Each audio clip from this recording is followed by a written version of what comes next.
ಎಲ್ಲರಿಗೂ ನಮಸ್ಕಾರ. ಈ ದಿನ ತೊರಗುಂದೊಡ್ಡಿ ಗ್ರಾಮದಲ್ಲಿ ಕೃಷಿ ವಿಜ್ಞಾನ ಕೇಂದ್ರ ಕೋಲಾರದ ವತಿಯಿಂದ ರೇಷ್ಮೆ ಬೆಳೆಗಾರರ ಹಿಪ್ಪುನೇರಳೆ ತೋಟಕ್ಕೆ ನಮ್ಮ ಏನು ಮಂಚೂಣಿ ಪ್ರಾತ್ಯಕ್ಷಿಕೆಯ ಅಂಗವಾಗಿ ಪೋಷಣ್, ಇದು ಬಹು ಪೋಷಕಾಂಶಯುಕ್ತ ದ್ರಾವಣ. ಈ ದ್ರಾವಣನ ಯಾವ ರೀತಿ ಸಿಂಪಡಣೆ ಮಾಡಬೇಕು, ಅದರಿಂದ ಏನು ಅನುಕೂಲ ಅಂತೇಳಿ ನಮ್ಮ ರೇಷ್ಮೆ ಬೆಳೆಗಾರರಾದ ದಿವಾಕರ್ ಅವರು ತಮಗೆ ಈಗ ಮಾಹಿತಿ ತಿಳಿಸ್ಕೊಡ್ತಾರೆ. ಸರ್ ನಮಸ್ಕಾರ. ಸರ್, ಇದು ಪೋಷಣ್ ಸಿರಿ ಬೂಸ್ಟ್ ಪ್ಲಸ್ ಅಂತ ಅಂದ್ಬಿಟ್ಟು ಸಿರಿಕೇರ್ ಕಂಪ್ನಿಯ ಒಂದು ಉತ್ಪನ್ನ. ಇದು ಮಲ್ಟಿ ನ್ಯೂಟ್ರಿಷನ್ಸ್ ಅಂತ ಲಘು ಪೋಷಕಾಂಶಗಳಂತ ಪೂರೈಸುವಂಥ ಒಂದು ದ್ರವ್ಯ ಇದು. ಸರ್, ಇದನ್ನು ನಾವು 60 ಲೀಟ್ರ್ ನೀರು ತೊಗೊಂಡಿದ್ದೀವಿ. 1 ಲೀಟ್ರಿಗೆ 7 ml ನೀರು ಜೊತೆ ಇದನ್ನು ನಾವು ಅಂದರೆ 60 ಲೀಟ್ರಿಗೆ ಹತ್ರ ನಾವು ಅರ್ಧ ಲೀಟ್ರ್ ನಾವು ಮಿಶ್ರಣ ಮಾಡಿ ಬೆಳಗ್ಗೆ ಒಂದು 9ರಿಂದ 10 ಗಂಟೆ ಒಳಗಡೆ ನಾವು ಇದನ್ನು ಮೇಲು ಸಿಂಪರಣೆಯಾಗಿ ನಾವು ಮಾಡ್ತಾಯಿದ್ದೀವಿ. ಇದ್ರ ಉದ್ದೇಶ ಏನು ಅಂದರೆ, ಸರ್, ನಾವು ಪ್ರತಿ ಬೆಳೆಗೆ NPKನ ಸಾಧಾರಣವಾಗಿ ನಾವು ತುಂಬ್ತಾನೆ ಬರ್ತಾ ಇರ್ತೀವಿ. NPK ನಾವು ಮೇಜರ್ ಸಿಗೋಂಥ ಕೆಮಿಕಲ್ಲು, ಅದು ನಾವು ತುಂಬಿಸಿರ್ತೀವಿ. ಲಘು ಪೋಷಕಾಂಶಗಳು ತುಂಬಿಸೋಂಥ ಕೆಲಸ ನಾವು ಮಾಡಿರಲ್ಲ ಯಾವತ್ತೂ. ನಾವು ತಿಪ್ಪೆ ಗೊಬ್ಬರ, ಕೋಳಿ ಗೊಬ್ಬರ ಆ ಥರ ಕೊಟ್ಟಾಗ ಮಾತ್ರ ಅದು ಲಘು ಪೋಷಕಾಂಶಗಳ ಸ್ವಲ್ಪ ಪೂರೈಕೆ ಆಗುತ್ತೆ. ಅದು ಬಿಟ್ಟರೆ ನಾವು ಲಘು ಪೋಷಕಾಂಶಗಳ ಬಗ್ಗೆ ಯಾವತ್ತೂ ತಲೆ ಕೆಡಿಸ್ಕೊಂಡಿರಲ್ಲ. ಆ ಉದ್ದೇಶದಿಂದ ಈ ನಾವು ಸಿರಿ ಬೂಸ್ಟ್ ಪ್ಲಸ್ ಅಂತ ಸಿರಿಕೇರ್ ಕಂಪ್ನಿ ಉತ್ಪನ್ನವನ್ನು ನಾವು ಲೀಟ್ರಿಗೆ 7 ml ಮಿಶ್ರಣ ಮಾಡಿಕೊಂಡು ಸ್ಪ್ರೇ ಮಾಡೋದ್ರಿಂದ ನಮ್ಮ ಗಿಡಕ್ಕೆ ಬೇಕಾದಂಥ ಲಘು ಪೋಷಕಾಂಶಗಳು ಸಂಪೂರ್ಣವಾಗಿ ಲಭ್ಯ ಆಗಿ ಮತ್ತು ನಮಗೆ ಒಳ್ಳೆಯ ಉತ್ತಮ ಗುಣಮಟ್ಟದ ನಾವು ಎಲೆ ಉತ್ಪಾದನೆ ಮಾಡಿ ಮತ್ತು ಅಂಥ ಈ ಲಘು ಪೋಷಕಾಂಶಗಳನ್ನು ಸ್ಪ್ರೇ ಮಾಡಿ ಉತ್ತಮ ಗುಣಮಟ್ಟದ ಎಲೆ ಉತ್ಪಾದನೆ ಮಾಡಿ ನಾವು ರೇಷ್ಮೆ ಬೆಳೆಗೆ ನಾವು ಆ ಸೊಪ್ಪನ್ನು ನಾವು ಕೊಟ್ಟಾಗ ಅದು ರೋಗ ನಿರೋಧಕ ಶಕ್ತಿನೂ ಚೆನ್ನಾಗಿರುತ್ತೆ. ನಮಗೆ ಅತ್ಯುತ್ತಮ ಗುಣಮಟ್ಟದ ರೇಷ್ಮೆ ಗೂಡು ಉತ್ಪಾದನೆ ಮಾಡೋದಕ್ಕೂ ಸಹಕಾರಿಯಾಗುತ್ತೆ. ಮತ್ತು ಈ ರೀತಿ ನಾವು ಮಾಡಿಕೊಂಡು ಉತ್ತಮ ಬೆಳೆ ಬೆಳ್ಕೊಂಡು ಹೋಗೋದ್ರಿಂದ ನಮ್ಮ ಮಾರ್ಕೆಟಲ್ಲಿ ನಮಗೆ ಒಳ್ಳೆಯ ಧಾರಣೆಯನ್ನು ಸಿಗುತ್ತೆ ಅಂತ ನನ್ನ ಅಭಿಪ್ರಾಯ. ದಿವಾಕರ್, ಈಗ ನಾವು ನಾನು ಮಾಡಿರೋ ಪ್ರಕಾರ ಒಂದು ಕಾಲಡಿಯಿಂದ 1.5 ಅಡಿ ಒಳಗಡೆ ಇರುವಾಗ ಎಲೆ ಚಿಗುರು ಅಷ್ಟು ಆಳದಲ್ಲಿ ಇರುವಾಗ ಅದು ಚೆನ್ನಾಗಿ ಹೀರ್ಕೊಳ್ಳುತ್ತೆ ಮತ್ತು ನಮ್ಮ ಮೇಲ್ಮೈ ಭಾಗ ಎಲ್ಲ ಅದು ಚೆನ್ನಾಗಿ ನಾವು ಸ್ಪ್ರೇ ಮಾಡೋದಕ್ಕೆ ಸಿಂಪಡಣೆ ಮಾಡೋದಕ್ಕೆ ಅವಕಾಶ ಇರುತ್ತೆ ಅನ್ನೋ ಉದ್ದೇಶದಿಂದ 1.5 ಅಡಿ ಚಿಗುರಲ್ಲಿ ನಾವು ಮಾಡೋದು ರೂಢಿಯಲ್ಲಿದೆ. ಅದೇ 25ರಿಂದ 30 ದಿನ. ಹೌದು. ಇದರಲ್ಲಿ ಅವರು ಮ್ಯಾನುಫ್ಯಾಕ್ಚರ್ಸರು ಅವರು ರೆಕಮೆಂಡೇಶನ್ ಇಟ್ಟಿದ್ದಾರೆ 7 ml ಪೋಷಣ್ ಸಿರಿ ಬೂಸ್ಟ್ ಪ್ಲಸ್ ಪರ್ ಲೀಟ್ರ್ ವಾಟರ್ ಅಂತ. ಮತ್ತು ಕಾಲಾವಧಿ ಸ್ಪ್ರೇಯರ್ ಶೆಡ್ಯೂಲ್ ಅನ್ನೋದು ಸಿಂಗಲ್ ಸ್ಪ್ರೇ 25ರಿಂದ 30 ಅಡಿ ಆಫ್ಟರ್ ಪನ್ನಿಂಗ್ ಅಂತಿದೆ. ನಾವು ಅದೇ ಥರ ಹೇಳೋದಂದರೆ, ನಮಗೆ ನಾವು ಏನು ಕಟಾವು ಮಾಡಿರ್ತೀರೋ ಅಲ್ಲಿಂದ ಹಿಡಿದು 1-1.5 ಅಡಿ ಚಿಗುರು ಹೈಟ್ ಅಂದರೆ ಒಂದು 8 ಎಲೆ ಆ ರೀತಿ ಇರುವಾಗ ನಾವು ಸ್ಪ್ರೇ ಮಾಡೋದು ಸೂಕ್ತವಾಗಿರುತ್ತೆ. ಈ ರೀತಿ ಮಾಡಿದಾಗ ನಾವು ಸ್ಪ್ರೇ ಮಾಡೋಂಥ ನಾವು ಸಿಂಪಡಣೆ ಮಾಡೋಂಥ ಲಘು ಪೋಷಕಾಂಶ ಸಂಪೂರ್ಣವಾಗಿ ಹೀರ್ಕೊಳ್ಳೋದಕ್ಕೆ ಸಹಾಯ ಆಗುತ್ತೆ.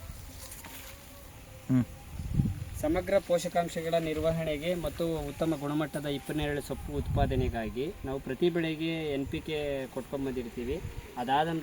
ಅದಾದಮೇಲೆ ನಾವು ಲಘು ಪೋಷಕಾಂಶಗಳನ್ನು ನಾವು ಸಮತೋಲನ ಮಾಡೋ ಉದ್ದೇಶದಿಂದ ನಮ್ಮ ಕೃಷಿ ವಿಜ್ಞಾನ ಕೇಂದ್ರ ಟಮಕ ಕಡೆಯಿಂದ ಇದು ಲಘು ಪೋಷಕಾಂಶ ಆದಂಥ ಸಿರಿ ಬೂಸ್ಟ್ ಪ್ಲಸ್ಸನ್ನು ರೆಕಮೆಂಡೇಶನ್ ಮಾಡಿ ಸುಮಾರು ಸರಿ ನಾವು ಸಿಂಪಡಣೆ ಮಾಡೋದಕ್ಕೆ ನಮಗೆ ಮಾರ್ಗದರ್ಶನ ಕೊಟ್ಟು ಅದರಂತೆ ನಾವು ವಿಜ್ಞಾನಿಗಳು ಮಾರ್ಗದರ್ಶನ ಕೊಟ್ಟು ಅದರಂತೆ ನಾವು ಸಿಂಪಡಣೆ ಮಾಡಿ ಉತ್ತಮ ಮತ್ತು ಅತ್ಯುತ್ತಮ ಗುಣಮಟ್ಟದ ನಾವು ಹಿಪ್ಪುನೇರಳೆ ಸೊಪ್ಪನ್ನು ನಾವು ಪಡೆದಿದ್ದೀವಿ. ಅದೇ ರೀತಿ ಒಳ್ಳೆ ಬೆಳೆನೂ ಬೆಳೆದಿದ್ದೀವಿ, ಒಳ್ಳೆ ಮಾರುಕಟ್ಟೆ ಧಾರಣೆನೂ ನಾವು ತಗೊಂಡಿದ್ದೀವಿ. ಮಣ್ಣು ಮುಚ್ಚಬೇಕು ಅಂತ ಈ ರೀತಿ ನಾವು ರಾಸಾಯನಿಕ ಗೊಬ್ಬರಗಳನ್ನು ಮೇಲ್ಭಾಗದಲ್ಲಿ ಹಾಕೋದ್ರಿಂದ ಇದರಲ್ಲಿ ಬಿಸಿಲಿಗೆ ಮತ್ತು ಗಾಳಿಗೆ ಸೂರ್ಯನ ಶಾಖಕ್ಕೆ ಎಲ್ಲ ನಾವು ವೇಸ್ಟ್ ಆಗಿ ನಮಗೆ ಒಂದು 25ರಿಂದ 35% ಅಷ್ಟೇ ನಮ್ಮ ಗಿಡಕ್ಕೆ ಸಿಗೋದು. ಇನ್ನು 65ರಿಂದ 70 ಭಾಗ ನಮ್ಮ ರಾಸಾಯನಿಕಗಳು ವೇಸ್ಟ್ ಆಗುತ್ತೆ. ಆದ್ದರಿಂದ ಈ ರೀತಿ ಮಾಡದೆ ಮಣ್ಣಲ್ಲಿ ಮುಚ್ಚೋದು ಸೂಕ್ತವಾಗಿರುತ್ತೆ.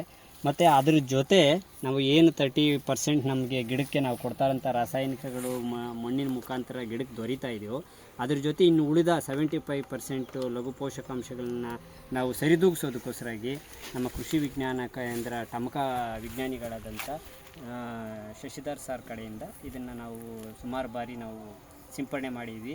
ಅದರಂತೆ ಉತ್ತಮ ಗುಣಮಟ್ಟದ ಹಿಪ್ಪುನೇರಳೆ ಸೊಪ್ಪನ್ನು ನಾವು ಉತ್ಪಾದನೆ ಮಾಡಿ ಉತ್ತಮ ಗೂಡು ಉತ್ಪಾದನೆ ಮಾಡಿ ಒಳ್ಳೆ ಮಾರುಕಟ್ಟೆ ಧಾರಣೆ ಪಡೆದಿರುತ್ತೇವೆ. ಮಿಶ್ರಣ ಹೇಗೆ ತಯಾರು ಮಾಡ್ಕೋಬೇಕು ಅನ್ನೋದನ್ನು ಇವಾಗ ತಿಳಿಸ್ಕೊಡ್ತಾ ಇದ್ದೀನಿ. ಇದು 60 ಲೀಟ್ರ್ ನೀರಿದೆ. 1 ಲೀಟ್ರಿಗೆ 7 ml ಅಂದರೆ 420 ml ಆಗುತ್ತೆ. ನಾವು ಸರಿಸುಮಾರು 420 ml ಸೇರಿಸೋಂಥ ಕೆಲಸ ಮಾಡ್ತಾಯಿದ್ದೀವಿ.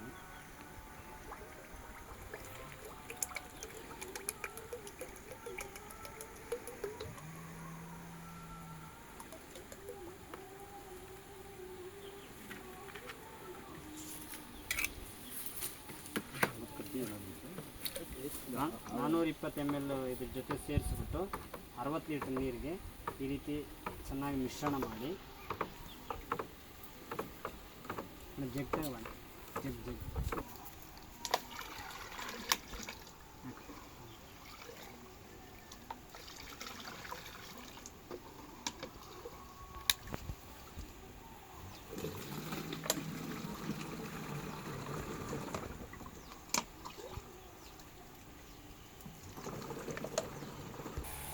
ಎಲ್ಲ ಕಡೆ ಬಿಡಿ ಬಿದ್ದಿದ್ದು ರೌಂಡ್ ಕೆಲಸ ಮಾಡಬೇಕಲ್ಲ.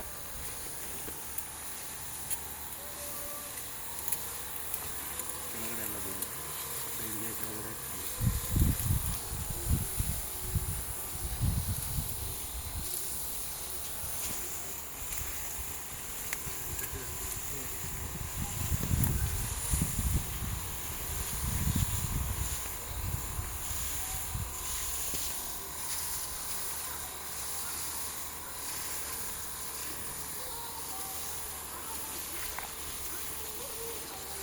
ರೈಟ್ ಸೈಡ್ ಲೆಫ್ಟ್ ಸೈಡ್ ಸ್ವಲ್ಪ ಹಂಗೆ ನಿಧಾನ ಕವರ್ ಮಾಡ್ಬೋದು.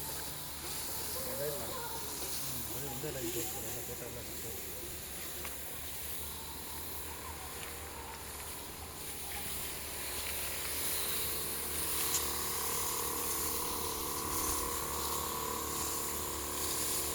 ಅಲ್ಲಿಗೂ ಲೇಟ್ ಮಾಡಿಬಿಟ್ಟು ಸರ್, ಅಲ್ಲೈತೆ ಸೊಪ್ಪು ನಮ್ದು ಇನ್ನೂ ಕೆಳಗಡೆ.